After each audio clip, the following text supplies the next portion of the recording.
Hey everybody, so I'm coming to you today showing you a little bit about Stepup trumpets and pro trumpets so you can see the differences and some of the things we have in stock and what we typically sell, and more specifically what I'd recommend. I'm on the floor, we're open, so you'll hear some customers' noise walking by, but I think this will still be worthwhile, and my goal is to have this done before the end of this quarter, and today's basically the last day for the end of the quarter, so better late than never, right? Okay, but I'm getting it done. So let's start with the first thing, the box strad. So the box strad is kind of the gold standard for professional or step-up trumpets, all right? So a couple things about it that are why this is that way. Number one, it has the largest market share, so and it's an instrument that most people have trumpet players have either owned or aspired to own a box strat at some point in their life. So these are made in the U.S. They almost all of them are made in Elkhart, Indiana. And there's a long history with Bach. Vincent Bach was a person. He was one of the first U.S. makers to basically make a high-quality U.S. trumpet, dating all the way back to the 1920s. And then he eventually sold Bach to the Selmer Corporation, and Selmer moved production to Elkhart in the, I think it was early 1970s, and it's remained there ever since. Now, in 2001, when UMI, which was basically the Kahn company, merged with Selmer, some production for some Bachs has gone to Eastlake, Ohio. But it's not really super important, but just so you know, if it's a Bach professional trumpet, it's most likely made in Elkhart, Indiana, sometimes Eastlake, Ohio, okay? Just so you know that. So the most common model is the Bach 180S37. 180 is the designation that it says it's a Stradivarius, and that's the model for the Stradivarius.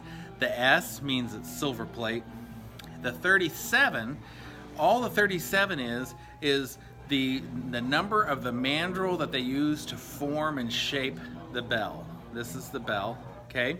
And so the 37 was just the shape of that. Doesn't necessarily mean anything other than that was the number of the mandrel, okay? Then the other most common model is the 43, and the 43 was the name of the mandrel used to shape the bell of the 43. Then there's another one, a 72, there's a 25, so there's other names. On all those trumpets, if you see a Bach model, sometimes people call them a model 43, a model 37, model 72. Everything on the trumpet is generally the same, except for the shape of the bell, okay? So just so you know. Now, we can have a different lead pipe sometimes, and so sometimes you'll see that, but I think with most of what you're gonna find, it's generally, if you hear different models of Bach, folks are just talking about the bell. 37 is the most common. It's one we always keep in stock. Gives you a great blend between a warm sound and a projecting sound. It's a nice, focused, good, solid sound. I own a 37. I own several trumpets, but 37 is one of them. And it is the most popular selling professional horn. The 43 tends to be a little bit broader in sound, so it's a little more open, a little more broad, a little bit less focused. And then the 72 is the broadest of them all. Okay, so just so you know. Generally with all step-up trumpets, unless otherwise stated, they're usually going to be a medium-large bore, which is around a 460, 0.46 of an inch. And then generally with all pro trumpets, you'll have a one-piece bell. So that means this entire section of the bell is going to be one piece of brass. Okay, and that's a big difference between it and a student section or a trumpet. So with all step-up instruments, of course, you're getting a lot more hand workmanship, much higher quality components. So if you think about like the difference between maybe like a Toyota and a Lexus, you're getting higher quality materials, generally more labor that's going on into the production. Same thing with this, okay? So really nice instrument, comes with a genuine Vincent Bach mouthpiece, comes with a case, and at $28.99, this is sort of the standard for which everything else is measured. Okay, so that's the box strat. Now, another option would be the Shilke, and this is the S32 HD, and the Shilke is actually very similar to the Bach, but maybe with a little bit more modern and current design than what the Bach uses. So with the Shilky, there's a couple things that you see. For one thing, all the Shilkys are made in Chicago, Illinois, and there's a lot more handwork that goes into making a Shilky than what goes into making a Bach. It's a smaller factory. It's more of like a boutique custom shop, okay? Shilkys are most commonly found what we call a reverse lead pipe. So that means that this lead pipe basically extends further. This is the lead pipe here. Extends further, and you'll see that there's only one brace compared to the two brace of the Bach. There's a few other slight changes, but from a player's perspective, they often feel like an instrument with a reverse lead pipe from the back end feels like it's more open and more responsive, meaning the minute that they try to play the instrument, it seems to kind of light up a little more quickly. So I love the Shilkys, super high quality instrument, essentially completely handmade, like a boutique custom handmade instrument. They come with the case and they're awesome, and they're only $100 more than a Strat. So I really, really, really love the Shilkys. Now beyond that, we have a couple of other different choices. I want to make sure I've kind of got them lined up here. Right now in stock, we've got this Eastman, and the Eastmans are really slick. I'm trying to remember which model this is. So I think this is just the 500 series. So this Eastman's technically an intermediate instrument, and they've used a lot of the design cues from Bach. They've got the dual lead pipe bracing and the fixed finger ring, which is common for step-up trumpets. And the bell shape is similar to like a 37. And interestingly enough, on this Shilky, the Shilky uses some hexagonal valve buttons instead of the round ones that Bach uses, and with Eastman they've kind of copied that from Shilky. But this is a really high quality instrument at a very, very affordable price. Now, some of the things I like about Eastman are obviously it is kind of a budget line, but one of the beautiful things about it is Eastman is its own company, and they own all their own factories, and they will basically purchase a factory, and so they have a lot of commitment to what they're doing. They're not just like having someone else manufacture something for them, they're making it themselves. So they have the same kind of commitment to manufacturing that a company like Conn-Selmer or even Shilky would to their quality control, design, and production, which I think is really cool.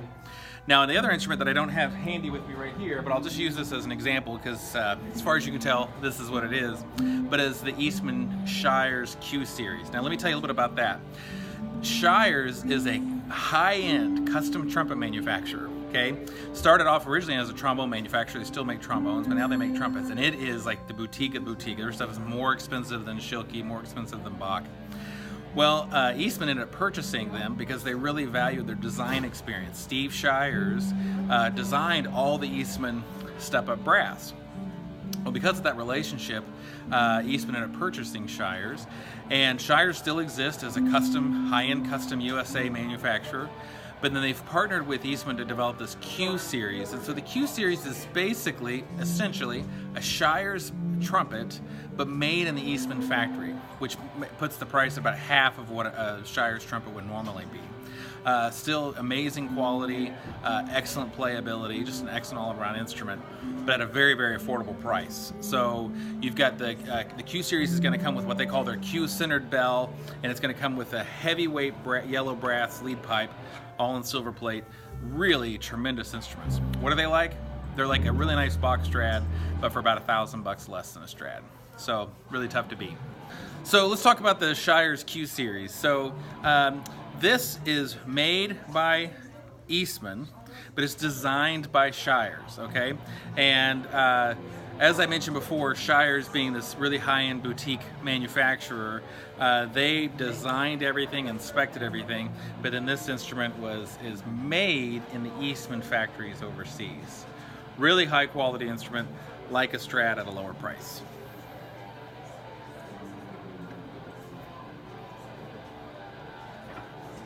Now, with the John Packer 251, this comes in a variety of colors, and John Packer is kind of a neat company. Let me tell you a little bit about them just in general.